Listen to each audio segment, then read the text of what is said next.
Actor జగత్ బాబు గురించి మనందరికీ తెలుసు. పాత 2 తరాలకు ఆయన స్టార్ హీరో. మరీ ముఖ్యంగా లేడీ ఫ్యాన్స్ ఆయనకు విపరీతంగా ఉండేవారు. కొత్త జనరేషన్కి ఇప్పుడు విలన్గా క్యారెక్టర్ ఆర్టిస్ట్గా కనిపిస్తున్నారు. కానీ పుట్టుకతోనే సిల్వర్ స్పూన్తో పుట్టిన జగత్ బాబు జీవితం ఒక లైఫ్ లెసన్ అనడంలో ఎలాంటి సందేహం లేదు. ఇంకా చెప్పాలంటే ఒకే పుట్టుకలో 2 రకాల జీవితాలు జగత్ బాబులో ఉంటాయి. ఒకటి డబ్బు విలువ తెలియకపోవటం, అది తెలిసొచ్చేసరికి అతని దగ్గర డబ్బు లేకపోవటం. అలాగే రెండవది మనిషి అన్నాక కాస్త సంతోషంగా జీవితాన్ని బ్రతకాలి. ఒకే జీవితంలో డబ్బుండి సంతోషంగా గడపనివాడు మనిషే కాదంటారు ఆయన.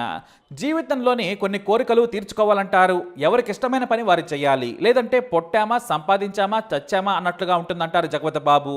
ఫిబ్రవరి 12, 1962లో మచిలీపట్నంలో పుట్టారు జగపతి బాబు. అసలు పేరు వీరమాచినేని జగపతి బాబు చౌదరి. ఆయనకు 2 అన్నయ్యలున్నారు. చదువుతో పాటు పెరిగిందంతా కూడా చెన్నైలోనే. జగపతి బాబు తండ్రి ప్రఖ్యాత నిర్మాత జగవతి పిక్చర్స్ అధినేత విబి రాజేంద్ర ప్రసాద్. దసరా బుల్లోడు లాంటి సూపర్ హిట్స్ తీశారు ఆయన. అయితే జగపతి బాబు తన 2 సోదరులతో కలిసి ఫర్నిచర్ వ్యాపారం చేసేవారు. టీనేజ్ దాటిన తర్వాత చదువు కూడా సరిగ్గా రాకపోవడంతో సోదరుల వ్యాపారం నేర్పించాలనుకున్నారు. కానీ అది కూడా జగపతి బాబు సరిగ్గా చేయలేకపోయాడు. అయితే వెంకటేష్, నాగార్జునలు స్నేహితులు కావడంతో అప్పుడప్పుడు సినిమా షూటింగ్కి వెళ్ళేవారు ఆయన. అప్పుడే చాలామంది నిర్మాతలు, దర్శకులు జగపతి బాబుని హీరో అవ్వమని కోరారు.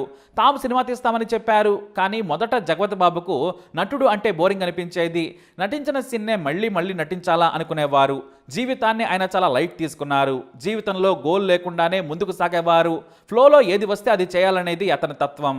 కానీ ఏది చేసినా పర్ఫెక్ట్గా ఉండాలనేది జగపతి బాబు ఫిలాసఫీ. ఏమీ చేయకు, కానీ ఏదైనా చేయాలనిపిస్తే మాత్రం 100% ఎఫర్ట్తో చేయాలంటారు. అలానే ఓ రోజు నాగార్జున సినిమా షూటింగ్కి వెళ్ళాడు. అయితే అక్కడ సడన్గా ఓవర్ నైట్లో హీరో అవ్వాలనుకున్నారు ఆయన. వెంటనే ఆ విషయాన్ని తండ్రికి చెప్పాడు. విబి రాజేంద్ర ప్రసాద్కు కూడా జగపతి బాబుని హీరో చేయాలని ఉండేది. కానీ జగపతి బాబు తల్లి మాత్రం వద్దనేవారు. సినిమా జీవితం నీకొద్దు, హాయిగా జీవితాన్ని సాగేలా చూసుకోమనేవారు. కానీ విబి రాజేంద్ర ప్రసాద్ ఒత్తిడితో కుటుంబం అంతా ఒప్పుకున్నారు. ఆ వెంటనే సింహస్వప్నం అనే సినిమా కోసం సంపాదించిన డబ్బు మొత్తం కొడుకు మొదటి మూవీకి ఖర్చు పెట్టారు. ఈ సినిమాకు దర్శకుడు వి మధుసూదనరావు, మెగాస్టార్ చిరంజీవి సహా నాటి హీరోలంతా ఈ సినిమా ఓపెనింగ్కి వచ్చారు. ఈ మూవీని ఎంతో ఖర్చు చేసి నిర్మించారు. కానీ ఈ సినిమా అట్టర్ ఫ్లాప్ అయింది. పెట్టిన ₹1 కూడా తిరిగి రాలేదు. దీంతో కుటుంబం మొత్తం రోడ్డున పడింది. మనీ ప్లానింగ్ లేకపోవడం వల్ల విబి రాజేంద్ర ప్రసాద్ తన చిన్న కొడుకు మీద బెట్టింగ్ కాసి ఏకంగా తన 2 కొడుకులను కూడా ఇబ్బంది పాలు చేశారు అనే మాటలు కూడా విన్నారు. నిజంగానే వారి దగ్గర డబ్బు మొత్తం పోయింది. కారు నుంచి వాచ్ వరకు మొత్తం అమ్ముకుని హైదరాబాద్కు వచ్చేసింది జగపతి బాబు కుటుంబం. ఆ తర్వాత తనకు వచ్చిన సినిమాలు చేస్తూ వచ్చారు ఆయన. ఒక్కో సినిమాతో నటనను మెరుగుపరుచుకుంటూ ఉన్నారు. చిన్నారి ముద్దల పాప, జగన్ నాటకం, సాహసం, అసాధ్యుడు లాంటి సినిమాల్లో హీరోగా లేదంటే సహాయ నటుడిగా కూడా ఒప్పుకుంటూ కెరీర్ని బిల్డ్ చేసుకుంటూ వచ్చారు. తన కారణంగా కుటుంబం మొత్తం ఆర్థికంగా చితికిపోయిందని జగపతి బాబు చాలా బాధపడ్డారు. కానీ సోదరులు అతనికి ధైర్యం చెప్పి ఇతర వ్యాపారాల్లో సెటిల్ అయ్యారు. ఒక సోదరుడు పుస్తకాల వ్యాపారం చేస్తూ ఉన్నారు. అయితే Malayalam super hit God father సినిమాను ఏఎం రత్నం తానే డైరెక్టర్గా మారి పెద్ద రకం సినిమాగా తెలుగులో తీశారు. ఈ సినిమా సూపర్ హిట్ అయింది. ఒక క్లాసిక్గా నిలిచిపోయింది. మొదటి హిట్ను ఈ సినిమాతో అందుకున్నాడు జగపతి బాబు. దీంతో నటుడిగా ప్రేక్షకులకు, కొత్త తర దర్శకులకు జగపతి బాబు సరికొత్తగా కనిపించాడు. ఆ మూవీతో జగపతి బాబు కెరీరే మారిపోయింది. ఆశయం, బలరాం కృష్ణులు లాంటి మూవీస్తో సినిమా కెరీర్లో బిజీ అయ్యారు ఆయన. అయితే దర్శకుడు రామ్ గోపాల్ వర్మ శివ తర్వాత టాప్ డైరెక్టర్ అయిపోయారు. అతను ఛాన్స్ ఇస్తే నటించాలని అంతా తహతహలాడుతున్న సమయంలో హాలీవుడ్ గాడ్ ఫాదర్లోని కొంత భాగంతో గాయం సినిమా తీశారు. అందులో జగపతి బాబు యాంగ్రీ హీరోగా ఆకట్టుకున్నారు. ఈ మూవీ కూడా హిట్ కావడంతో ఫుల్ జోష్లో ఆయన కెరీర్ సాగిపోయింది. ఈ సినిమా తర్వాత ఆయన 4 సినిమాలకు సంతకాలు చేశారు. అయితే శుభలగ్నం కథను డైరెక్టర్ ఎస్వి కృష్ణారెడ్డి వినిపించారు. కథ బాగుంది కానీ డేట్స్ లేవని ఆయన మొదట చెప్పారట. ఆ తర్వాత తనకు సమయం కావాలని కోరారు. అప్పుడే హిట్ డైరెక్టర్తో సినిమా మిస్ చేసుకోవద్దు, డేట్స్ని అడ్జస్ట్ చేయమని నటి రమ్యకృష్ణ సూచించడంతో శుభలగ్నం సినిమా చేశారు. ఈ సినిమా సూపర్ డూపర్ హిట్. ఈ మూవీ చేసినప్పుడు తాను ఒకప్పటి ఏఎన్ఆర్ శోభన్ బాబులా లేడీ ఫ్యాన్స్ కోసం ఇలాంటి సినిమాలు ఎందుకు తీయొద్దనుకున్నారట. అలా మావి చిగురు, అల్లరి ప్రేమికుడు, జాబిలమ్మ పెళ్లి, శుభాకాంక్షలు, పెళ్లి పందిరి ఇలా ఏ సినిమా చేసినా సూపర్ హిట్టే. లేడీ ఫ్యాన్ ఫాలోయింగ్ జగపతి బాబుకు విపరీతంగా పెరిగిపోయింది. దొంగాట, మావిడాకులు, ఆహా, సముద్రం, మనోహరం, హనుమాన్ జంక్షన్ లాంటి హిట్స్ చేశారు. అక్కడ నుంచి కెరీర్ పీక్స్లో ఉన్నప్పుడు ఆయన తన కథల ఎంపికలో తప్పులు చేసుకుంటూ వచ్చారు. మరోవైపు వచ్చిన డబ్బును కూడా విపరీతంగా ఖర్చు పెట్టారు జగపతి బాబు. ఆ రోజుల్లో జగపతి బాబు మీద ఓ రూమర్ ఉండేది. హీరోయిన్లతో గడిపేందుకు ఎన్ని లక్షలైనా సరే అలా విసిరేసేవారట. గోవాలో గ్యామ్లింగ్ నుంచి బ్యూటీస్తో ఎంజాయ్మెంట్ వరకు మొత్తం ఊడ్ చేశారట జగపతి బాబు. ఒకవైపు సినిమాలతో సంపాదించడం, మరోవైపు గ్యాప్ దొరికితే విచ్చలవిడిగా ఇలా డబ్బు ఖర్చు చేయటం.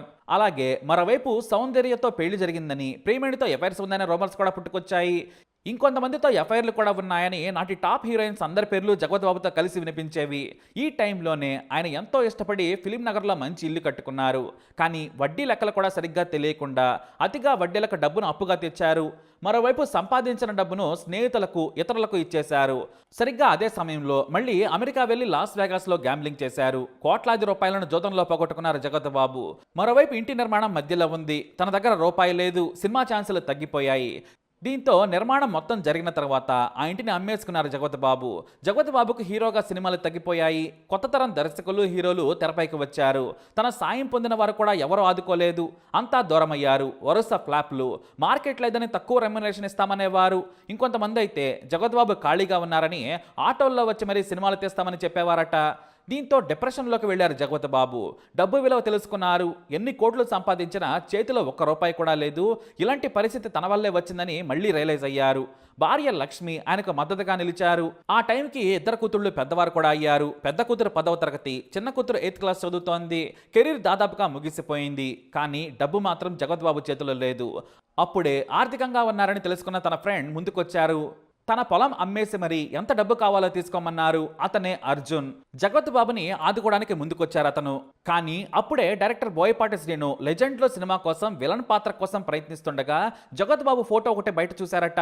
ఆ లుక్లో తెగ నచ్చడంతో డైరెక్ట్గా వెళ్ళి విలన్ పాత్ర చేయాలని కోరారు. కానీ మొదట జగపతి బాబు ఒప్పుకోలేదు. అయితే ₹1,00,00,000 రెమ్యునరేషన్, అది కూడా కేవలం 30 రోజుల డేట్స్ ఇస్తే చాలు, కానీ మీరే కావాలని బోయపాటి ఆఫర్ ముందు పెట్టేశారు. ఆ తర్వాత ఆలోచించారు జగపతి బాబు. దీంతో లెజెండ్లో బాలయ్యకు ధీటుగా విలన్గా మెరిశారు. ఆ తర్వాత భారీ రెమ్యునరేషన్తో తమిళ్లో రజనీకాంత్ సినిమా లింగాల ఆఫర్ వచ్చింది. అక్కడి నుంచి రెమ్యునరేషన్ కూడా పెరిగింది. శ్రీమంతుడు, నానక ప్రేమతో, ఇజం, రారండై వేడుక చూద్దాం ఇలా వరుస సినిమాలతో తనలోని సరికొత్త నటుడిని ఆవిష్కరించుకున్నారు. అంతేకాదు జీవితంలో సరికొత్త ఫిలాసఫీని కూడా అనుసరించడం మొదలుపెట్టారు. తన కూతురు అమెరికన్ను ప్రేమిస్తే పెళ్లి చేసి పంపించారు. మరో కూతురికి ప్రేమ వివాహం చేశారు. తనకు బోరు కొడితే పుస్తకాలు బ్యాగ్లో వేసుకుని విదేశాలకు వెళ్లి ఎంజాయ్ చేస్తారు. ల్యాండ్స్ పై ఇన్వెస్ట్ చేస్తూ లైఫ్ ని బ్లిస్ఫుల్ గా ఎంజాయ్ చేస్తున్నారు జగపతి బాబు. అయితే కొన్ని అనుభవాలను కూడా పంచుకున్నారు. గతంలో ఓ హీరోయిన్ వివేక్ ఒబెరాయ్ పక్కన హీరోయిన్ గా ఛాన్స్ వచ్చింది. వెంటనే ముంబై వెళ్ళాలి అని వెళ్తున్నానని చెప్పారట.